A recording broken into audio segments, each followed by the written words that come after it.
waxay ahaan jidhay fanaanad waxay isku bedeshay sixrooley iyo dila. Assalaamu calaykum waraxmatullaahi tacaala wabarakaatu. ku soo dhawow daawada kanaalka Xanga Show. muuqaalkayga maanta waxaan ku soo bandhigaynaa qiso ka dhacday waddanka Malaysia. intaanan guda gelin qisada, haddii aad nagu cusub tahay nagu soo bir oo channelka subscribe saaro. muuqaalkana haddii aad ka hesheen like saar, wixii fariinan nagala wadaag barta commentiga. gabar lagu magacaabi jiray Masna Ismaaciil, fanaanadna ka ahaan jidhay waddanka Malaysia. magaca fanaanada ay ku ahaydna uu ahaa Muna Fadna, ayaa sanadkii 1980 waxay ahayd fanaanad aad loo jecel yahay, heesaheeduna ay noqdaan kuwa gadma. laakiin markii la gaaray sanadadii 1990 ayaa heesaheedu waxay noqdeen kuwa gadmi waaya, dadkuna aysan xiiseynayn. kadib markaasi ayaa waxa ay go'aan ku gaareen iyada iyo ninkeeda inay shaqo kale u beyraan oo tan ka lacag badan, waxayna go'aansadeen in ay noqdaan sixroolayaal. waxay bilaabeen sixroolnimadii, waxayna ku shaqaysanayeen muddo aad u badan, waxayna ka heleen lacag aad iyo aad u fara badan. tusaale, in qof uu qof jeclaado, kadibna qofkaasi marka uu qofkaasi diido uu u yimaado iyaga kuna dhaho ii sixra qofkaasi si aan u helo, ama qof xil raadinaya xilkaasina uusan awood u lahayn inuu helo. maalin maalmaha ka mid ah ayaa waxa u yimid ninkaasi oo doonaya inuu ku guuleysto xil ka mid ah xilalka siyaasadda waddanka Malaysia.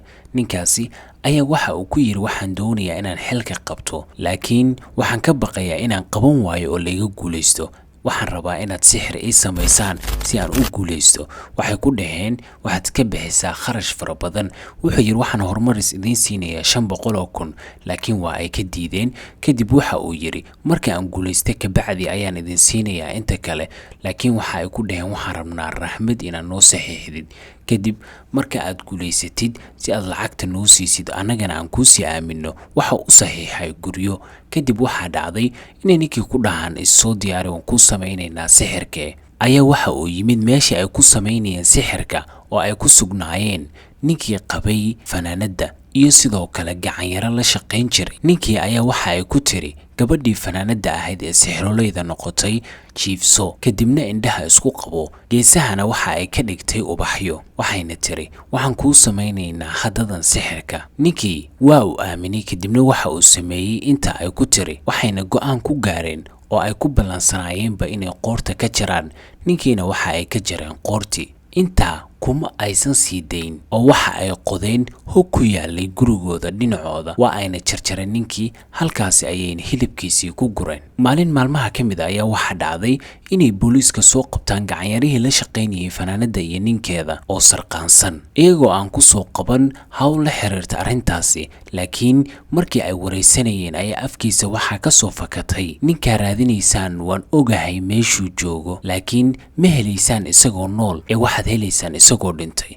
booliska ayaa hadalkaasi ka shakiyey oo ninkii kaxeeyey. waxa uuna geeyey gurigii fanaanada, waxa uuna tusay meeshii lagu xabaalay ninkii. kadib waxaa dhacday in ay hilbihii ninkii oo jarjaran ay soo saaraan. saddexdoodiiba xabsiga ayaa loo taxaabay. kadib marka la soo qabtay ayaa waxaa dhacday arrin la yaab leh. waxaana la arkay gabadhii ama fanaanadii oo isku qoslaysa, kuna soo labisanaysa mar walba oo maxkamadda la saaraya dhar nooca ugu qaalisan iyo dahab. waxa arrintaasi ka sii daran, marka la daldalayay waxa ay ku dhawaaqday hadal ah, anigu marnaba ma dhimanayo ee waa noolaanaya. qisadani halkan ayaan ku soo gabagabeynaynaa. fadlan haddii aad nagu cusub tahay nagu soo bir oo channelka subscribe saar, muuqaalkana like saar. mahadsanid.